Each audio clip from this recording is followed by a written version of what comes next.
शिवसेना पक्षाच्या नाव आणि निवडणूक चिन्ह म्हणजेच धनुष्यबाण यावर सुप्रीम कोर्टात एक सुनावणी पार पडली।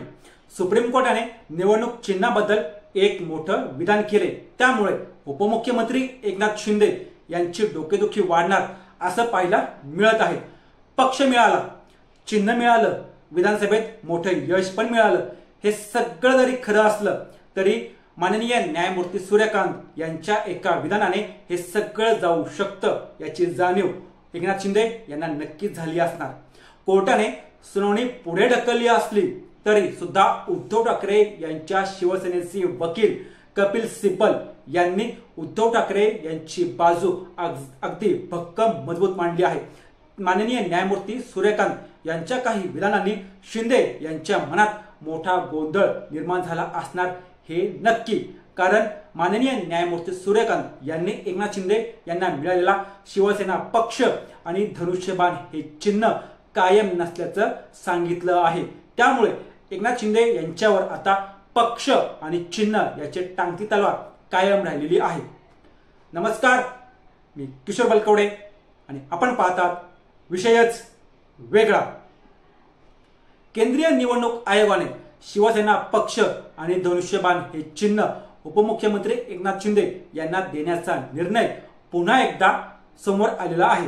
निवडणूक आयोगाच्या निर्णयाला आव्हान देणाऱ्या याचिकेवर उन्हाळ्याच्या सुट्टीमध्ये सुनावणी घेण्याचा प्रयत्न करू अशी ग्वाही न्यायमूर्ती सूर्यकांत यांच्या खंडपीठाने कपिल सिब्बल यांना दिलेली आहे।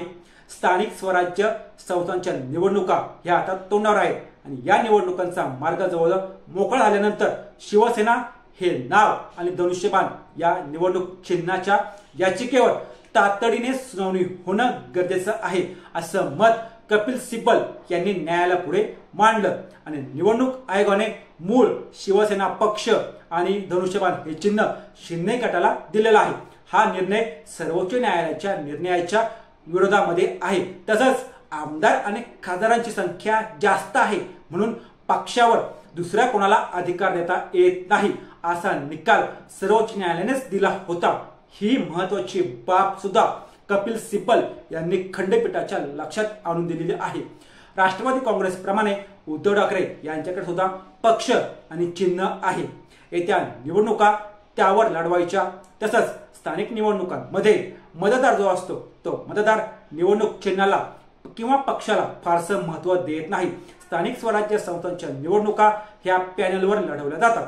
त्यामुळे यावर सुट्ट्यांपूर्वी सुनावणी होणं अवघड आहे। मात्र हा महत्त्वाचा विषय असल्यामुळे उन्हाळ्याच्या सुट्टीत याबद्दल सूचीबद्ध विचार करू असं माननीय न्यायमूर्ती सूर्यकांत यांनी स्पष्ट केलेलं आहे।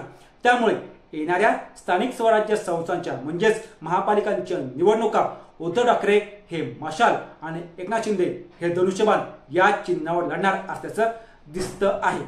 त्यासोबत सुप्रीम कोर्ट पुढच्या सुनावणीत यावर काय निकाल देणार आता हे पण महत्त्वाचं ठरणार आहे। असेच रोजच्या रोज नवनवीन व्हिडिओ पाहण्यासाठी आमच्या चॅनलला सबस्क्राईब करून व्हिडिओला लाईक करायला विसरू नका।